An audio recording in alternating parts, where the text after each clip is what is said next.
చిరంజీవి గారి జన్మదిన శుభాకాంక్ష వేడుకలకు విచ్చేసినటువంటి మన రాజశేఖర్ గారిని వచ్చి ఒకసారి చిరంజీవి గారిపై కొన్ని మాటలు మాట్లాడుతుందిగా కోరుచున్నాను. రాజశేఖర్ గారు కరతాళ ధ్వనులతో ఆహ్వానిస్తున్నాం.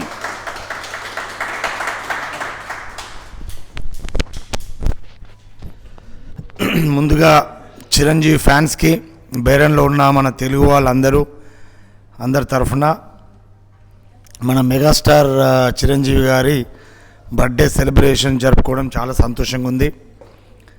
చిరంజీవి గారు అంటే ఓ స్వయం కృషి. ఆయన డిసిప్లిన్ కానీ అతన్ని చూసి మనం చాలా నేర్చుకోవాలి. ఆ క్రమశిక్షణ కానీ ఆ డిసిప్లిన్ కానీ. ఎందుకంటే ఏ బ్యాక్గ్రౌండ్ లేకుండా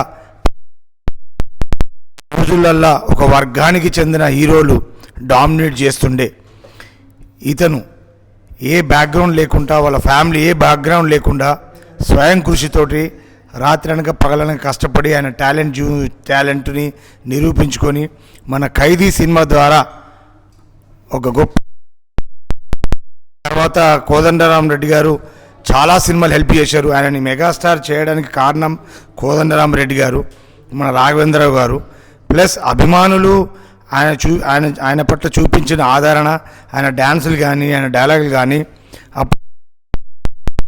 ఎందుకంటే ఎప్పుడు మనం కృష్ణ గారిని, ఎన్టీ రామారావు గారిని, నాగేశ్వరరావు గారిని, కృష్ణరాజు, శోభన్ బాబుని ఆ ఎరా నుంచి ఒక చిరంజీవి గారు, అప్పుడు మేమంతా ఎవరనుకు ఇది మేము ఒక్కప్పుడు కృష్ణ అభిమానులం. ఒకసారి చిరంజీవి వచ్చిన తర్వాత ఇప్పుడు ఆయన మన యువకులకి, ఇప్పుడు మేము చదువుకున్న రోజులల్లో అప్పుడు చిరంజీవి గారు, సుమను వీళ్ళే ఉండేవాళ్ళు. సో అప్పుడు చిరంజీవి గారు టాప్ పొజిషన్లో రావడం, ఇప్పుడు అల్లు అరవింద్ వాళ్ళ అమ్మాయిని చేసుకోవడం, అది కూడా కలిసి వచ్చింది.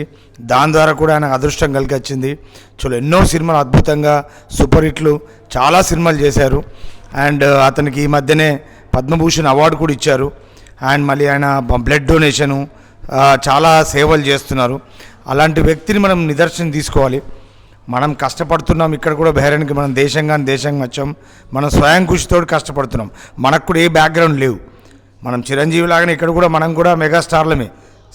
ఎందుకంటే చిన్న స్థాయి నుంచి మనం పైకి వచ్చాం. మన ఉద్యోగరీత్యా అందరినీ అక్కడ వదిలేసి ఇక్కడ ఫ్యామిలీతో ఉంటున్నాము. సో చిరంజీవి గారు ఇలాంటి పుట్టినరోజులు, ఇంకా 100 పుట్టినరోజు ఆరోగ్యంగా, సంతోషంగా, ఇంకా ఎన్నో ప్రజాసేవలు. వాళ్ళ తమ్ముడు పవన్ కళ్యాణ్ పాలిటిక్స్కి వచ్చాడు. కానీ అందరు ఏమనుకున్నాము, అతను ఫెయిల్ అయిపోతాడు, అతను రాడు, ఇంకా అయిపోయింది అనుకున్నాం. సో అంటే మనిషికి పట్టుదల ఉంటే ఏదైనా సాధించవచ్చు.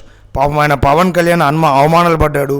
అందరిని మనం ఎగతాళి చేసాం, వేస్ట్, ఇతను కాదు అని చెప్పి. అంటే స్వయం కృషితోటి 10 ఏళ్ళు ఆయన జీవితాన్ని వదిలేసి, సినిమాలు వదిలేసి, డబ్బు వదిలేసి రాత్రానికనగా పగలు కష్టపడ్డాడు. కాబట్టి ఈ రోజున డిప్యూటీ సీఎం అయినాడు.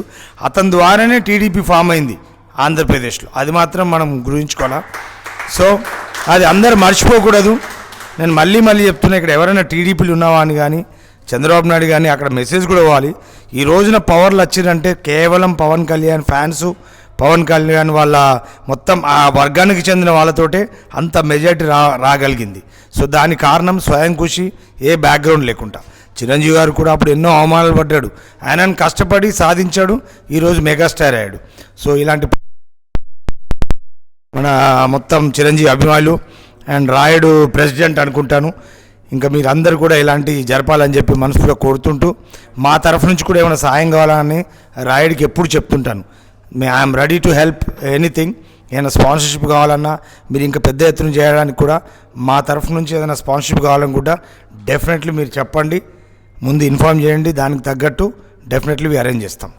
జై చిరంజీవి, జై చిరంజీవి. Thank you.